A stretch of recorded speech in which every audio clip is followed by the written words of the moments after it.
El COVID-19, o popularmente conocido como coronavirus, se convirtió en un enemigo a nivel mundial, haciendo que muchos países entraran en la llamada cuarentena y las personas cambiaran de un día para otro su estilo de vida y tuvieran que adaptarse a una cuarentena en donde fue necesario implementar nuevas formas de convivencia.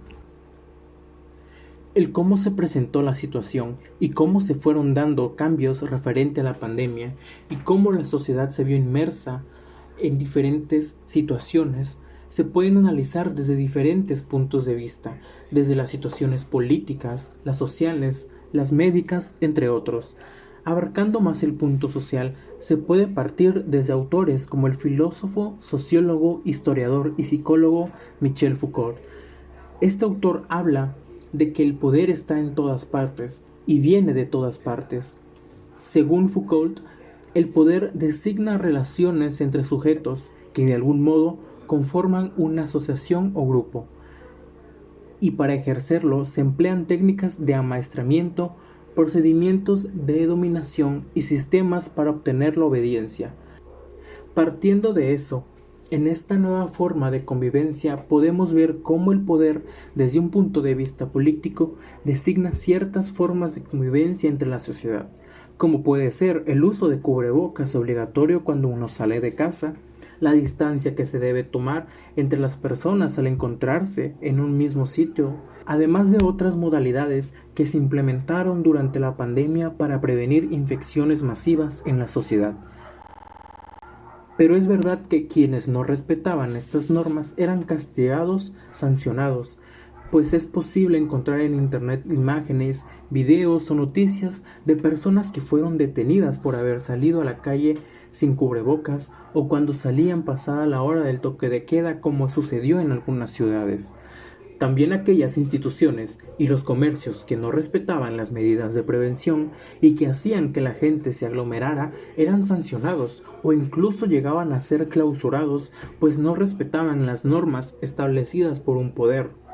Aquí también podemos hablar del amaestramiento que menciona este autor, pues de alguna forma se podía entender que el mensaje que daba era de quien no respetaba las normas y quien no respetaba las indicaciones recibía un castigo o una sanción ante esto, y de esta forma se creaba un sentido de alerta sobre lo que podría pasarte si no cumplías con las medidas de prevención establecidas. Esto no solo se veía en un punto de leyes, sino también a través de los medios, pues nos daban a conocer los casos, muertes y afectaciones que dejaba el coronavirus a su paso, y de esta forma lograr en la sociedad un sentido de responsabilidad en el cual podría decirse que el gobierno buscaba la forma de que las personas hicieran caso a lo que ellos decían.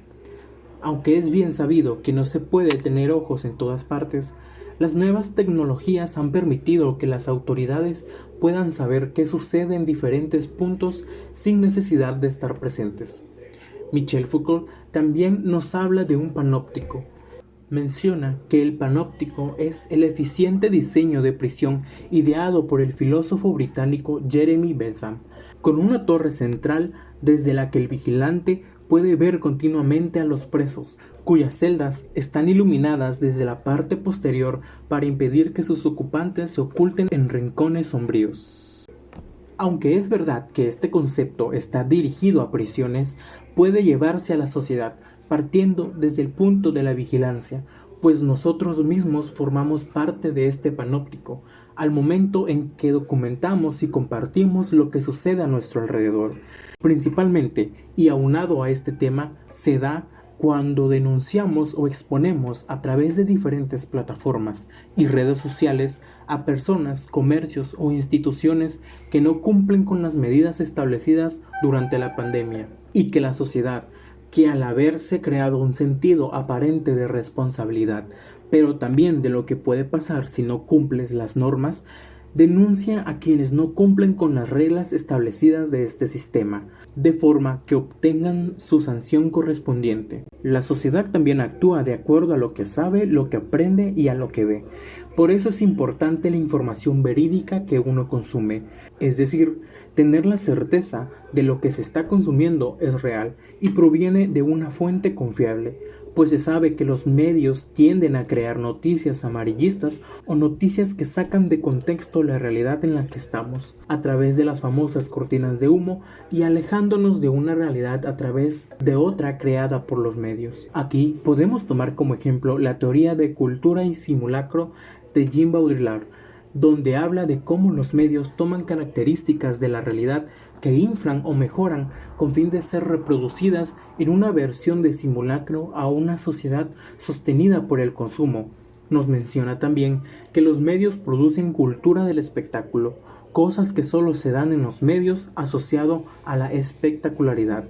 Esto se puede ver en diferentes situaciones, como la idea creada y también alimentada por los medios, no solo a través de la televisión, sino también de redes sociales, en donde se nos crea a un López-Gatell, en el caso específico de México, que es guapo, sexy y donde predomina su inteligencia. Y eso es lo que lo lleva a ser un hombre con éxito y codiciado por muchos y muchas. O el caso de personajes como fue Susana Distancia, que salió de una campaña gubernamental y que fue llevado a diferentes contextos en redes sociales, diferentes plataformas como WhatsApp a través de stickers o Facebook y Twitter con memes. Al final son creaciones alimentadas también por los medios, pues estos ven que se puede crear una realidad de una situación, incluso llevándola a un lado cómico, es decir, llevar la situación del COVID-19 y de la pandemia por un lado cómico y crear una distracción del sentido de peligrosidad y de miedo que podría llegar a crear las afectaciones del coronavirus en la sociedad.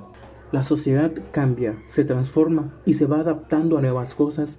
conforme va sucediendo con el paso de los años. No somos la primera sociedad que sufre una pandemia, no somos la primera sociedad que sufre tsunamis, terremotos y de otras situaciones, pero es verdad que cada sociedad tiene características diferentes y estamos dentro de un mundo donde las situaciones se pueden prestar a diferentes estudios y más si estamos viviéndolo en carne propia. Esta pandemia se presta a diferentes estudios desde diferentes disciplinas, como dijo Clifford Geertz. Para estudiar una cultura, uno se tiene que volver inmerso en ella.